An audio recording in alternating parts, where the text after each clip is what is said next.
ኢሬቻ በመሰረቱ ከቤት ነው የሚነሳው። ህግ አለው፣ አወጣጥ አለው። ኢሬቻ ወላጅ ነው ቀድሚያ እናትና አባት ነው። እናትና አባት ከየት ነው የሚነሱት? ከቤታቸው ቤተ ጸሎት ያላቸውም ከቤተ ጸሎታቸው ውስጥ ችቦውን ያቀጣጥሉና ኢሬቻ እዛ ውስጥ አድርገው ነው። ከዛ አባት አቀጣጥሎ ወጥቶ ቤተሰቤን ሰላም አድርግልኝ መርቆ ሲወጣ አቀጣጥሎ ሲወጣ በደጃፍ ላይ ልጆች ደግሞ ችቦውን ይዞ ይጠብቃሉ። ኢሬቻውን ይዞ እነሱ ደግሞ ያቀጣጥላሉ።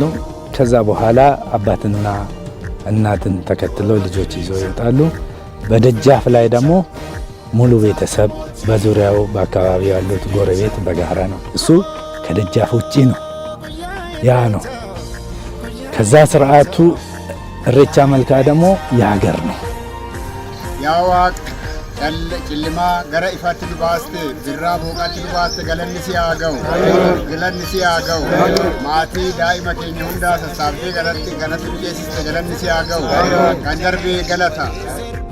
አንድ እናት በቄዋ በአድባሯ ከልጆቿ ከቤተሰቧ ከጎረቤቷ ጋር ያላትን ነገር በሰላም ክረምቱን ያወጣህን ፈጣሪ ለከርሞ ሰው በለን የከርሞ ሰው በለን አትለየን አንድነታችን ይጠንክር ብሎ ለምኖ አብሮ ከጎረቤቶቻቸው ጋር በአንድነት ልዩነት በሌለበት መንገድ ያላትን ነገር ቅንጬ የመሳሰሉ ሌላም እርድም አለ።